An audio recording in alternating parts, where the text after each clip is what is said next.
Goeiemôre, dit is die 10de belofte van God wat ons vandag na luister en in ons harte vasmaak. Hoekom moet ons dit in ons harte vasmaak? Want dit is 'n belofte van God en God is heilig. Luister, ek en jy is bestem om God se kinders te wees. Ons sien dit in Efesiërs 1 vers 5. Kom ons lees net eers wat sê die woord. So het hy die Here God, nog voordat die wêreld geskep is, ons in Christus uitverkies, om heilig en onberispelik voor hom te wees. Nou wees die ons wat vers 4 van praat. Ek en jy is daarby ingesluit. Vers 5. In sy liefde het hy, die Here God, ons, volgens sy genadige beskikking, toe ook al daarvoor bestem om deur Jesus Christus sy kinders te wees. Nou het God dit bestem dat ek en jy sy kinders is wat Jesus aanneem en glo dat God hom uit die dood uit opgewek het. Glo ons dit? Wel, dis vir elkeen om te besluit. Vers 6.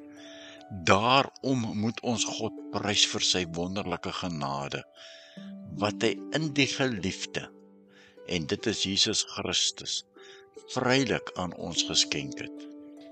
Vers 7, deur die bloed van sy seun is ons verlos. Nie ons gaan verlos word nie, nie ons eendag nie, nie miskien nie.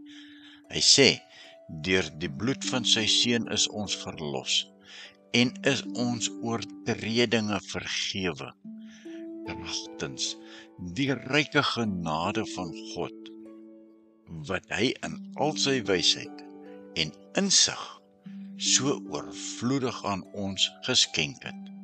Ja, God het dit aan ons geskenk. Dis 'n present wat jy ontvang. Dis 'n geskenk van God onsse Vader.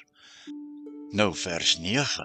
Hy het kragtens sy besluit en voorneme, die geheimenis van sy wil aan ons bekend gemaak, en dit deur Christus tot uitvoering gebring op die tyd wat hy daarvoor bepaal het. Daardie tyd vir my en vir jou is vandag. As iemand verse soek om die gedeelte in twyfel te bring, het hy 'n baie ernstige geestelike probleem. Ou Judas die Iskariot het so 'n probleem gehad. En waar is hy vandag? Ons is nog voordat die wêreld geskep is, voor die wêreld geskep is, in Christus Jesus uitverkies. Dit was God se wil.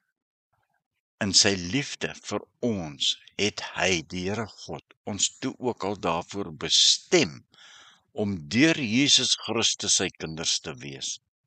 Dit was God se wil, nie ons wil nie. Jesus het dit gedoen. Dis klaar gedoen. Dis afgehandel. En is dit dan nou so moeilik om te glo? Iemand wat dit nie glo nie, laat 'n baie groot geestelike vraagteken ontstaan. As jy dit nie glo nie, wat glo jy dan?